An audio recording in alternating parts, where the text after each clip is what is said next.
بسم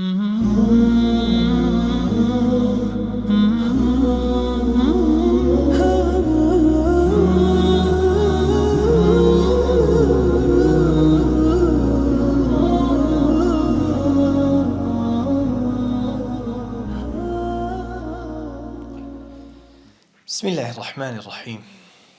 الحمد لله رب العالمين، وأصلي وأسلم على سيد الأولين والآخرين نبينا محمد وعلى آله وأصحابه ومن اهتدى بهديه واستنى بسنته إلى يوم الدين. اللهم إنا نسألك علما نافعا ورزقا طيبا وعملا متقبلا، سبحانك لا علم لنا إلا ما علمتنا إنك أنت العليم الحكيم. أما بعد، كتاب العتق، كتابي كويلا آزاد كردن. طبعا بابتي كويلا إسلام دا زور زار دورو جندري ئەوانەیشی قسەی تێدا دەکەن، خیتابەکەیان وا دەست پێ دەکەن، وا تەوجیه دەکەن کە ئەوەی کۆیلایەتی هێناوەتە ناو مرۆڤایەتی ئیسلام بوو، وەکوی پێش ئیسلام کۆیلە نەبوو بێ. ئیسلام بەرپرسیاری یەکەمی دروستکردنی فکری کۆیلایەتی بێ ناو بەشەر. نازانێ مەفهومی کۆیلایەتی مەفهومە بۆ بە هەزاران ساڵ پێش ئیسلامەتی وجودی هەبوو، و لە ظروفەکان ڕەنگە ئینسانە کۆیلەکان لەسەر زەوی ڕەنگە هێندەی ئینسانە ئازادەکانیان زیاتر بوو بن. کاویستان بەسەر واقعێکدا هاتووە کە هەڵوەشانەوەی ڕاستە و خۆی سیستەمی کۆیلایەتی مەحاڵە. هەر ئەم برادەرە ئەگەر هەواڵێ ببیستێت کە حکوومەتی تالیبان بۆ نمونە ئەمری کردووە سبەی هەموو پیاوەکان دەبێت نوێژی بیانی لە مزگەوت بکەن، دەڵێ کۆمەڵگا بۆ خێراییە ناگۆڕدرێ، نابێ کۆمەڵگا ناچار بکرێ، دەبێ وردە وردە کۆمەڵگای ئیسلاحی تیا بکرێ. ئەگەر پێی بڵێ دی باشە ئیسلامیش هەر ئاوا کۆمەڵگای معالەجە کردو. ئەگەر ئیسلام وردە وردە دیاردەی مەی خواردنەوەی هەنگاو بە هەنگاو چارەسەر کردو و معالەجە کردو وەکو معلومتانە، ئەی دیاردەیەکی خاوەن ڕەگ و ڕیشی دوور و دێر لە تاریخی مرۆڤایەتی. ئەو قسەیە کابرایەکی مولحید بێنە بەس شارەزای کۆمەڵ ناسی بێ، شارەزای دەرون ناسی بێ، شارەزای ئابووری اقتصاد و ئینسافی هەبێ، دەزانێ شتا ئاوا ناکرێ. بەڵام ئیسلام هات هەندی هەنگاوی ئەوەندە گرنگینا هیچ فکرە و بەرنامەیە لەو بابەتە بۆی نەنراوە. ئەوەلەن شت چاکەکردنی لەگەڵ کۆیلە تەشریع کرد، کردە کاریشی گەورە. کۆیلەیە کە چاوی دەردەکرا، کە دەسمرا، داغ دەکرا، دەتەزێندرا، لێی دەدرا، دەکوژرا لەسەر سادەترین شت. پێغەمبەر صلی الله علیه وسلم چەند جار ئاماژەی بۆ دا ئەمانە خوشک و براتانن، هەر کەس خوشکەکەی یا برایەکەی لەلای بوو بە فليطعمه مما يأكل وليلبسه مما يلبس، با ئەو خواردنەی بداتێ کە بۆ خۆی دەیخوا، ئەوەی لەبەر بکا لە جلوبەرە کە بۆ خۆی لەبەری دەکات. نابێ کاریشی بەسەردا بدرێت کە تەحملی ناکا، ناتوانێ ئەنجامی بدا. ئەنجا ئێمە لە ئەوڵی وافقی ئیسلامی دەخوێن لە کتاب تەهارە، لە چەند جێگا بینیوتانە بڵێن دەکرێنە کۆیلە لە یەک جێگا لە کتابی جیهاد دیلی بێ باوەڕان وانە، ئەی لە چەند جێگا بیستان کەوتمان دەبێ کۆیلە ئازادکە، دەبێ کۆیلە ئازادکە، دەبێ کۆیلە ئازادکە لە زۆر جێگا. ئەو لەو حاڵەتانی کە بەسەریدا سەپاندووە بە زۆر دەبێ بیکەی.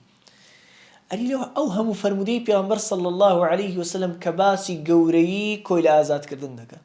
هەر کەس کۆیلەیەکی موسڵمان ئازاد بکات، خوا بەرامبەر هەر ئەندامێکی کە لە کۆیلایەتی ئازادی کردو ئەندامێکی ئەو لە ئاگر ئازاد دەکات. سەریت لە کۆیلایەتی ئازاد کردو، خوا سەر لە ئاگر ئازاد دەکات، وهاکذا.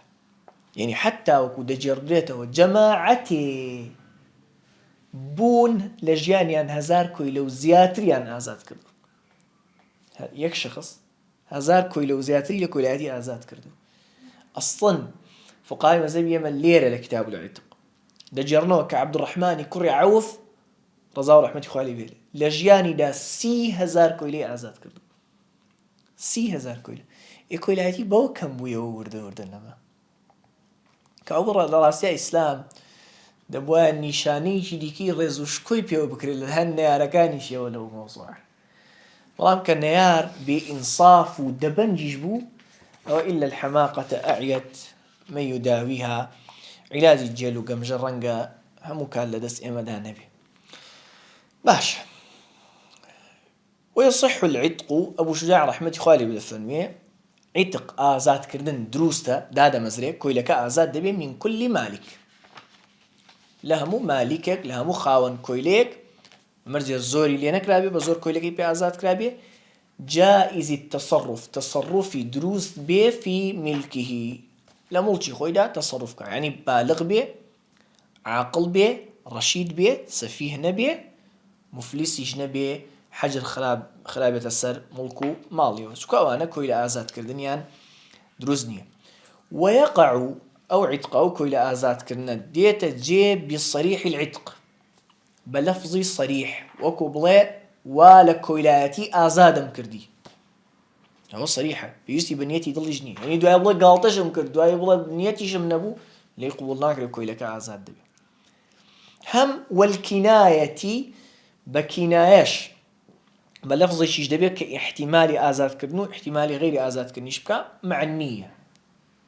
لقالوا دا نيتي آزاد كردنيه بي وكو بلا من لمودوا قوري تو نيم كوكسي احتمال يودك أما بس يو بيكا آزادي لشي احتمال يوش بكاكا لي توربو بي مثلا ضلي لي رنجابي كابو اگر بو لفظش نيتي ضلي آزاد كردن بي كويلكا آزاد دبي. انجا ديت السر باسي كويلي مبعض أو تشيه وإذا أعتق بعض عبد باشي كويلي آزاد كرد وكو قوتي أو دستكم آزاد كردي بو نمونه عتق عليه جميعه همو أو كويلي آزاد دبي كويلي هي فلان كس بلا أو دستكم آزاد كردي كويلك بطاي آزاد دبي. وإن أعتق أجر آزادي كرت شركا له بشكي خوي في عبد لعبد يقدا يعني عبدك هيدو كسبون منيان زياتر بلا أو من بشكي خوم آزاد كرت وهو موسر أو آزاد كرا دولة من ديش بي يعني شي دولة من بي يعني بشي شوروجيكي خوي ومالو من دالي باري هبي بشي وش باري هبي بش نيوكي ديكي كويلك بكرتوا سر العتق إلى باقي أو كويلا آزاد كنا دسيت السر باقي كويلك ديكش يعني باقي كي كويلا بو نمونه كويليك معناه هي زيد وهي عمرة بيكو هي زيد وهي عمرة زيد ضلي أو من بشكي خو مملو كويلي آزاد كرت زيد أجر بشي شوروجي خوي ومالو من دالي باري هبي أو اندشي باره هبي كبتشي بشكي ديكي كويلك لعمر بكرتوا واجب للسري بتشي بشكي ديك لعمر بكرتوا بطاي آزادك بطاي واضحة باقر زاريش بيه ما دام باري لبردسته صار العتق إلى باقي أو آزادك الناس يتسر باقي كي ديكي كويلكش وكان عليه لسر أو آزاد كرا واجب قيمة نصيب شريكي قيمتي بشي شريكي كي بدا لي بكرته بطاي آزادك أي أجر نيتواني بشكي خوي آزاد كرت هجارة ناتواني بشكي ديك بكرته أو كويلي ديبتا كويلي مبعض يعني بعضي شي آزاد بعضي شي كويلي يستوى كويلي زيد بشكي خوي آزاد كرت بشي شي كويلي عمره جاء عبدي مبعض ده عندك أحكام بإنساني حردتي بإنساني آزادتي كريني دروسته فرشني دروسته مثلا عندك أحكامي شيبة كويلدتي شاتي قبول ناكري نابته محصن رجم ناكري للزنا مثلا أو عبدي مبعض. ومن ملك واحدا من والديه لا يمنساوى من والديه هركز بيته جير ملكي بكرين يا بميرات يتشغل والديه باو بابيري باوچي دايچي دابيري بابيري ببيت عبدي بجوري لجوركا أو مولوديه ياشي للرولكاني كري كتشي نوي عتق عليه راستغو آزاد دبنو كويلانا فيستي بآزاد كني كزنية ناكر الدايك کۆیلەی کوڕی خۆی بێ مەسەلەن یا کوڕ کۆیلەی باوێکی خۆی بێ شتیوانە لەو فەرەزان شتێکی لەو جۆرە ڕوویدا ڕاستەوخۆ ئازاد دەبێ واضحة؟ واضحة بس والديه بو والديه والديه يعني جمع والدين بتكون مثلا والديه نییە بە تەنیا دایک و باوکی نا دایک باوک داپیرە باپیرە سەر و تریش واضحة؟ فصل الولاء والولاء من حقوق العتق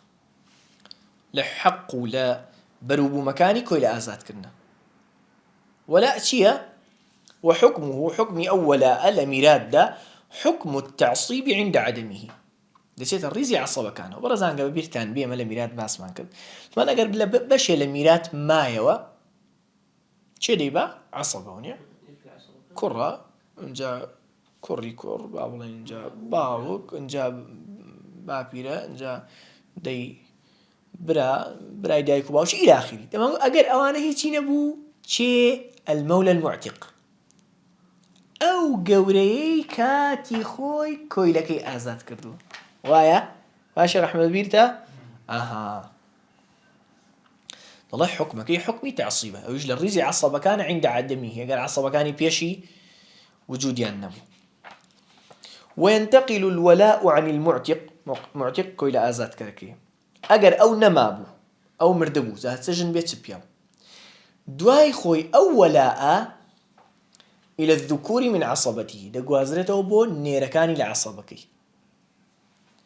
يعني استعمى إنسانك من هيك كات خوي كويل أبو ناوي زيدة عمر ناك آزادي كردو زيد هن ميلاتي هيت عصبية شي نيب بيجري لقاته شيء تا لقاته سر شيء لقاته عمر ككويلة كي أساسه عمريش نماوه أو حق دقوازته بو كري عمر وهكذا بالترتيب عصبكاني أو بيتابرو إلى الذكور من عصبته وترتيب العصبات ترتيب عصبكاني أما تونا ولا لدواي معتق لدواي كويلة آزاد كر بو شيء دقوازته بو عصبكان واضحة تائرة بو كامل عصبكان دقوازرته ضل ترتيب عصبكان كترتيب في الإرث وترتيب العصبات في الولاء كترتيب في الإرث وكو ترتيب بعصبات دواء لميرات يك فرقي بتشوك هي برزان ليرة لقواستنوي ولاء دا اگر امن ما بو ولاء اكبو چه دقوازرته برا وبرازا پیش باپی دخري ليرة لولاء برا وبرازا پیش باپی دخري انجا ولا يجوز دروزني وداج نامزري بيع الولاء ولاء بفرش يعني عمر بڵێ کاکە من کاتی خۆی زەیدم ئازاد کردووە ئەو مافەی خۆم دەفرۆشم یەڵڵا هەندێکم پارە دێ ئەتۆ دەبیە مەولای زەید شتیوان نییە دروست نییە و داژ نامەزرێ و بەخشینیشی ولا هیبەته کاکەوە من حەقی ئەو وەلاءم بە هەدیە دایەتەوە شتیوە نییە ولا يجوز بيع الولاء ولا هیبەته فصل باسی مدبر چییە أبو شجاع رحمة الله عليه بالفرمي ومن قال لعبده هركز بعبدك خوي بڵێ بمرجع أو قورية من دالو الشيت وزور لكراو نبي بعبدي شي خوي بڵێ إذا مت يا مت أجر مردم فأنت حر لدواي مردني من أتو آزادي يا بڵێ دستك آزادة مثلا همويلي بلام أقبل نيوت آزادة أو هلو نيوي آزاد نبي فهو مدبر أو عبدي مدبري في الظن بو مدبر چونك عن دبر سيده دواي مردني قوركي أو آزاد دبي حكم قيسيا يعتق بعد وفاته دواي مردني قوركي آزاد دبي زاني من شينيا من ثلثه بلام لسيشي مالي قوركي يعني نابع نرخي أو عبده ليجلس السي ميراتكي زیاتر بێ لە یەک لە سەرسەی میراتەکەی زیاتر بێ خۆ ئەگەر زیاتر بوو هەر ئەو بەشەی ئازاد دەبێ کە داخلی یەک لە سەرسەی میراتەکەیە یعنی باوادا بنین میراتی ئەو پیاوە بە هەموو شتەوە 6 ملیۆن دینارە ئەو عەبدە بای 3 ملیۆن دینارە لێک لەسەر سێ زیاترەوە نییە؟ بەڵێ. دوو لەسەر سێی داخلی سەیەکی میراتەکەی، چکە سەیەکی میراتی گەورەکە 2 ملیۆن دینارە. 2 ملیۆنیش ئەو عەبدە بای 3 ملیۆن دینارە، دوو لەسەر سێی دەکاو نییە؟ دوو لەسەر سێی ئەو کۆیلەی ئازاد دەبێت، یەک لەسەر سێی بە کۆیلەی دەمێنێتەوە، مەگەر میراتگرەکان ڕازی بن. میراتگرەکان ڕازی دەبن کاکە بە هەمووی ئازاد بێ. واضحە؟ بەڵێ. باش. ويجوز له جائزة بو أو قورية أن يبيعه بفروشه في حال حياته، لحالة جياني خويدا تا خوي زيندوه بفروشه كله بفروشه بوا ويبطل تدبيره أو تدبيره هل دوشيتوا، يعني نبا مردني خاون النويكي آزاد دبيو كويلي، نبا مردني خاون كونكي. طب هل وشايوا واضحة؟ وحكم المدبر في حال حياة السيد، حكم أو كويلة مدبرة لحال جاني قورة كيدا حكم العبد القن. العبد القن يعني عبدي طواب، كويلي طواب، يعني كويليجي آساي باش أمش مدبر. كتابة مثل كتابة شيء، كتابة آزاد كرنيشي بستراوية بهێنانی بڕێکی دیاریکراو لە پارە بە 2 قیزیان زیاتر. ئازادکردنێکە بەستاوەتەوە بەهێنانی بڕێک لە پارە بڕێکی دیاریکراو بە 2 قیزیان زیاتر. ئەم مامەڵەی گەورە لەگەڵ عەبدەکەی کە پێی بڵێ 6 ملیۆن دینارم بۆ بێنە ئازادت دەکەم مثلا. والكتابة مستحبة سنة خيرة إذا سألها العبد، كاتي عبد بو خوي دي داوي دكا باوش تبكين عندك أو بركة بارب ودينم آزادمك هم بمرجي أوي وكان مأمونا أو عبدا مأمون بيه أمين بيني، يعني مالي بفيرون نداو لحرام خرجينك شو كواي كرد بخوار كويلة بباشتر مكتسبا خاوني كسابج بي، يعني بتواني بارا بياكا بو خوي نك آزادي كينو بينوا هيتس يكفل بو بيانك لكزنا ببخيريك كأو مرجانات ندي سنته. ولا تصح إلا بمال معلوم، دروزني اللي سر برا باريجي دياري كراو نبي هردو لهم عبدكام سيدك بزانن شندو چونه. ويكون مؤجلا نابي دز لآست بي يكسر دبي مؤجل بي دبي لداهاتو دا بيهني إلى أجل معلوم ما وكش ديار بي أقله كم ترينيشي نجمان دبي 2 قسط بي 2 ماوە بێ بە 2 ماوە بدرێ بە ماوە دەوترێت نەجم چونکە عەرەب کات و زەمانیان خۆر و مانگ و سێرە و ئەو شتانە زانیوە. یعنی وەکو مەسەلەن بڵێ 6 ملیۆن دینارە 6 ملیۆن دینارە هەتا سەری ساڵ مانگانە 500,000 بۆ دەهێنی. ئاوە بڕەکە دیاریکراوە لانی کەم بۆی کردوتە 2 قیستیان زیاتر. واضحة؟ وهي أم كتابة أو ما مضينا نيوانيان من جهة السيد للاي السيدك لازمة بوينيك قولة بشيمان ببيته، ومن جهة المكاتب للاي عبد مكاتبك وعبد النسرة بيدراوك جائزة. هل كادويستي والله نايكين بيمنايا وناتوان مثلا يابا بيشي بي والله من حد حزمين لخزمة زناب الدام طبعا هل يدوشينته فله فسخها متى شاء. عبدك بوي هي حركة دويستي هل يوشينته فسخي بك انجا اگر لكاتي دياري كراودا كوي لك باركي بونهات قوركش بوي هي هل يوشينته بلام سنة وايا تاوري بك سنة وايا تاوريك. انجا مكاتبة ام كوي لنسراو بيدراوا لبر اوي پێویستی بەوەیە پارە بێنێ و پارە پەیداکا و إلى آخره بۆی هەیە التصرف تصرفك فيما في يدي من المال لو پارە و پولەی بەدەستیەوەیەتی بەڵام لە خێرکردن و لە هەرچێک کە مەترسی تێدا بێ بۆی نییە تصرفکە وەکو سەدەقە وەکو دیاری بیداتە خەڵک یا قەرز بدە چۆ قەرز مەترسی تێدایە لەوانە نا بەڵام کڕین و فرۆشتن و شتانەی بۆ هەیە. ويجب واجبة على السيد لسر قولك أن يضع عنه بۆی دابشتێنێ لەو پارەی کە لە سەری ڕێککەوت بوون واجبە هەندێک داشتێنێ یان بۆ خۆی هەندێکی پارە بداتێ بەڵام داشکاندن باشترە لەوەی پارەی بداتێ دابشتێنێ من مالی الكتابە لەو پارەی کە لەسەر ڕێککەوت بوون لە کتابەکە ما يستعين به بڕێکی ئەوها کە یارمەتی کۆیلەکە بدا على أداء نجوم الكتابة یا کۆیلەکە بەو داشکانە استیعانە بکە هەتاوەکو نجوم قیستەکانی کتابەکە بدا ئەنجا سوننە دوایە یەک لە سەر چواری بۆ دابشتێنێ زیاتریش بوو باشتر ولا يعتق أو كولي آزاد نابي إلا بأداء جميع المال هتا همو باركن هيني يعني وني نيوي باركي لا نيوي آزاد نبي اشتوانيا هتا همو باركن هيني كولك آزاد نابي كوتا فصل باسي أم الولد أم الولد ضل وإذا أصاب السيد أمته هركات السيد قورة لقل جاري خوي جماعي كرد بو جماعة حامل بو جاريك فوضعت شتيشي واي دانا باريشي واي دانا كما تبين فيه شيء من خلق آدمي شتيشي لشيء شكل آدمي تدا ديار بو أو داينا شرنية من دالش توايو بي بارتا قوشتيشي وا دا بنيكا شتيشي لشكل آدمي تدا دركوت بي وكو دست وكو سر أو بودا بيتا أم الولد بودا بيتا أم الولد هندي حكمي تايبت وردقري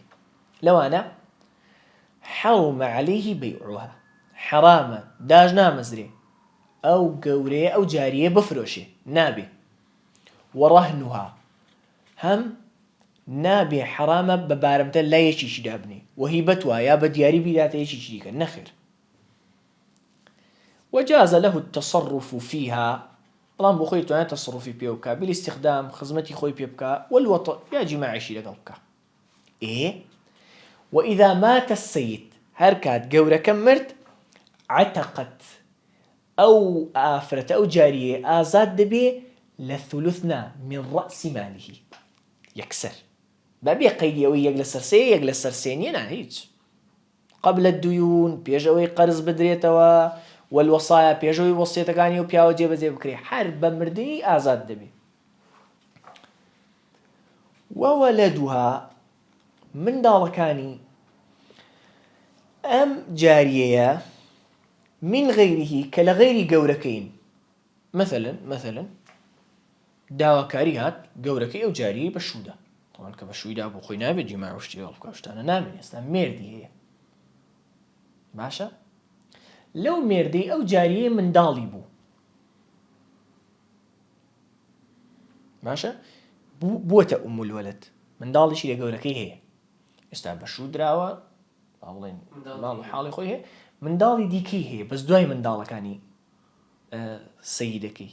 ئەو منداڵانی دوای منداڵەکانی سەیدەکەی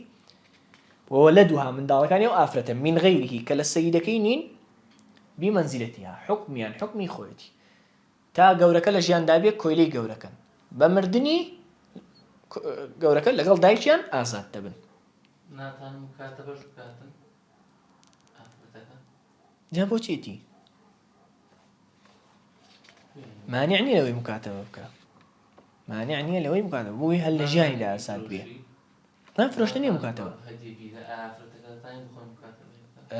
نەمزانیوە مانع هەبی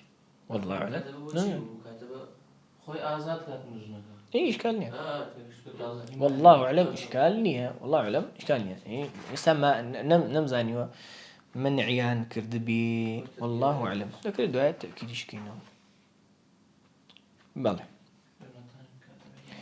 ومن أصاب أمة غيره بنكاح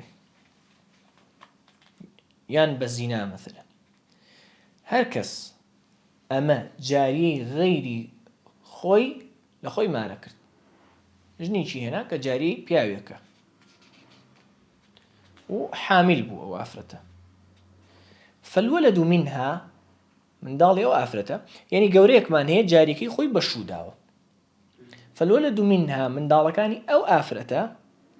مملوك لسيدها ونيا دبنا كويلي قوري دايتشان وإن أصابها بشبهة بلا پیاوێک جیماع لەگەڵ جاریەی غێری خۆی بکا بیشوبهەتی بە هەڵا وا بزانێ خێزانی خۆیەتی مەسەلەن سۆڵەتەکە وازحە جیماع لەگەڵ جاریەی غێری خۆی بکا بە شوبهە وا بزانێ خێزانی خۆیەتی فەوەلەدوه منها منداڵی ئەو پیاوەی بە هەڵە جیماعی کردووە لەو جاریە حڕ ئازادە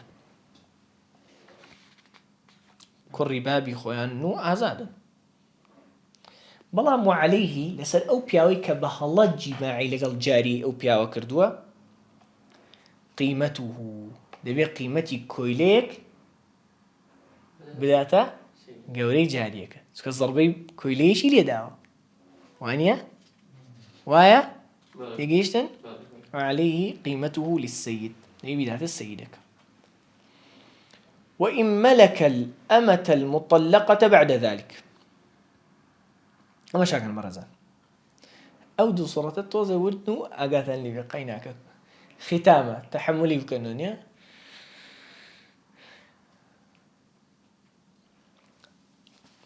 بابزان مخم دي ما صعب الله شعرتها خواهي بازي وتمني لخير دا دريش كام زور رقي لوية طلب السر بلاقينه بالله تيجيشت وموتيش نجيشت به زور رقي لوية يعني خوش حاضر بالله كافت والله ما وصلتين نجيشتم قربان هزيد شيء شو مبارك هو زور بلا وصي بس زور بلا وشيء السر بلاقيني وتيج نجيشت به تيان جاري يجي لك تبى كاني منطقي بو طلبيه شرح كذبو طلب في آية طواف زور واصحى زور بيشي شيء ما ساجد مجاي خن بيو تيناغا والله تيناغا كطواف وزناي ما وصا خوابي بارزي ناي ما وصا نموني ما شاء الله نموني برزي علم وهمة وأدب وأخلاق وهموش يا ربي خواتمين طاعتي خوي لا دريشك تبي تيجيشتي فطلب جيبتو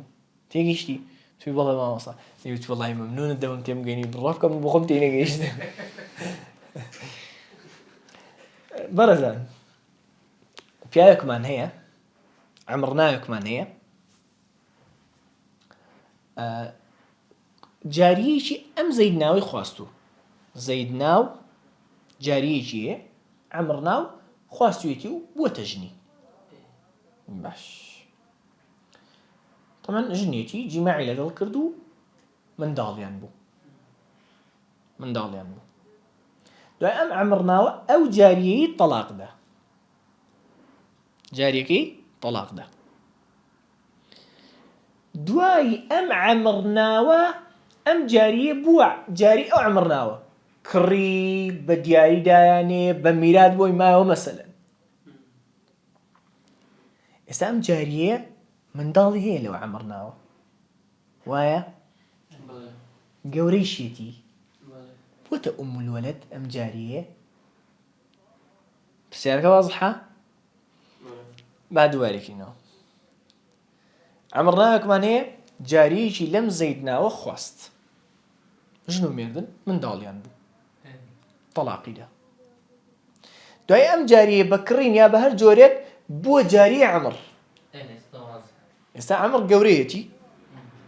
من دالي شي لي يعني جارية من دالي لا ميرده كونكي هي والله دبيت ام الولد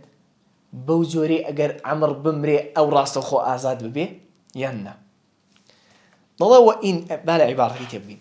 وإن ملك باوشي أو من دالله بو خاوني الأمة المطلقة جارية طلاق دراوكي خوي بعد ذلك دعوا طلاق دعوا جنيبو من دال ليبو لم تصل أم ولد له نابت أم الولد أو آفرته بالوطء في النكاح لبر أو جماعي للنكاح كذا لنواني عندها بو چونك كاتي جماعك عمر ميردي أو آفرة بو قوري نبو واضحة باش أدي لحالتي وطء شبهك لحالتي جماعي هلكة بهلا جماعي لقل كرت من دالشي ليبو دوايي أو جاري كريو واضحة؟ فهو بدأ بيت أم الولد أبو شجاع برحمة الله وصارت أم ولد له بويد بيت أم الولد بالوطء بالشبهة بوطأ بشبهك على أحد القولين ليس لقول كان أما معتمدني رحمة خوالي معتمد وين خير مكاتي وطئ شبهكش هر قورين أبوه ونيا كابو هرنا لا ميردشي نبوه إنما جماعي بهلا الريداوة والله أعلم. طبعا أما أدبي شي زور جوانا يرانوي علم بولاي خواه جل جلاله أدبي شي زور جوانا بلا من الزوربين نسخة كان مختصر أمانية والله أعلم كأنه أبو شجاع رحمة خوالي هرب لفظ اكتفاء كردو هرب لفظ وقتويتي والله أعلم ولكتيبه كدا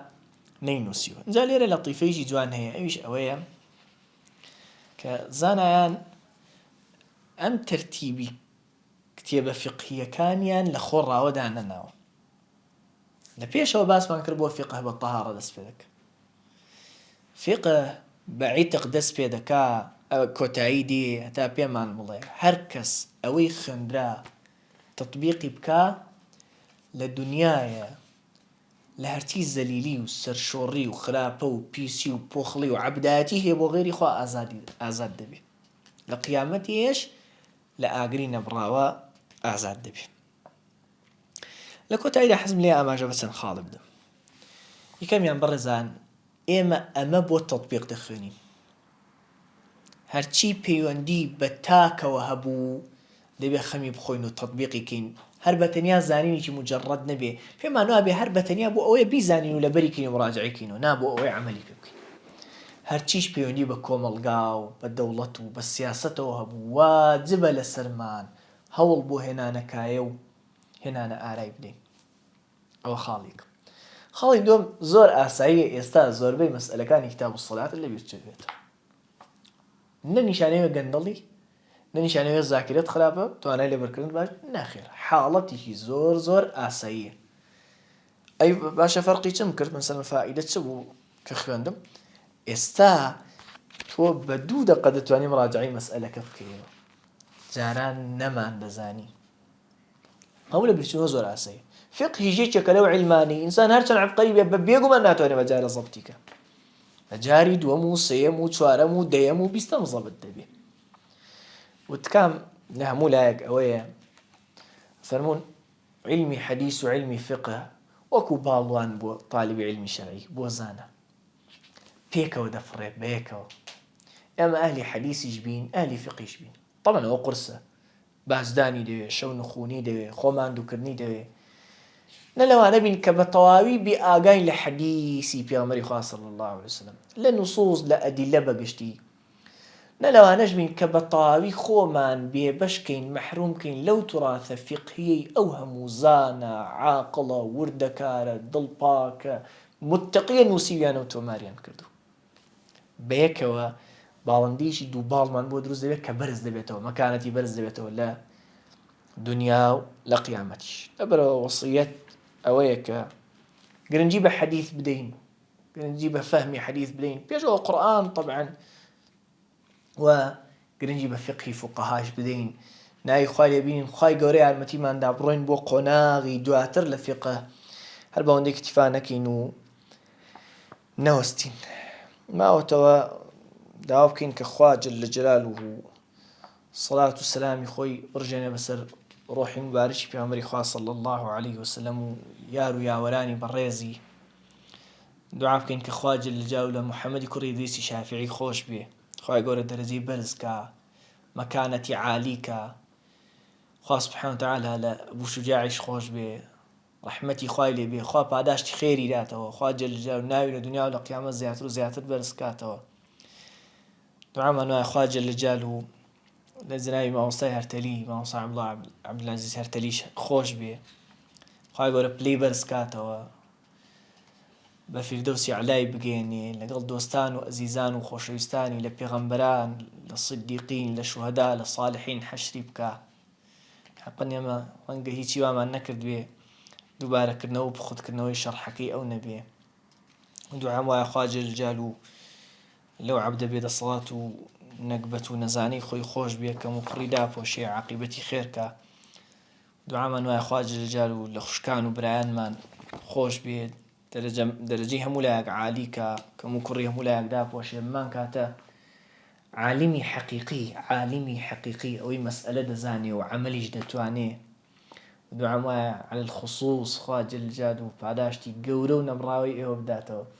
وەڵی ئێوە لە من زیاتر ماندوو بوون بەڕاستی. خوای گەورە بۆتانی بکاتە توێشوی قیامەت. خوای گەورە لە کەم و کوڕیمان خۆش بێ، هەرچی هەبووە لە حەق لە سەواب لە پێکان لەلای خواوە بۆ جل جلاله، هەرچیش هەبووە لە کەم و کوڕی لە لەبیرکردن لە نەزانین لە نەفس و لە شەیطانەوە بوو شەرعی خوا جل جلاله لێی بێبەریە. دوعام وایە خوا جل جلاله لێی قبوڵ کردبین، کار و کردەوەمان نەکاتە تۆزی بابردوو، موفقمان بکا و لەسەر ئیسلام و ئیمان بمانژێنێ و کاتیش بمان باتەوە بۆ لای خۆی کە لێمان ڕازی بێ. الحمد لله رب العالمين، الحمد لله الذي بنعمته تتم الصالحات، يا ربنا لك الحمد كما ينبغي لجلال وجهك ولعظيم سلطانك. سبحانك اللهم وبحمدك، أشهد أن لا إله إلا أنت، أستغفرك وأتوب إليك.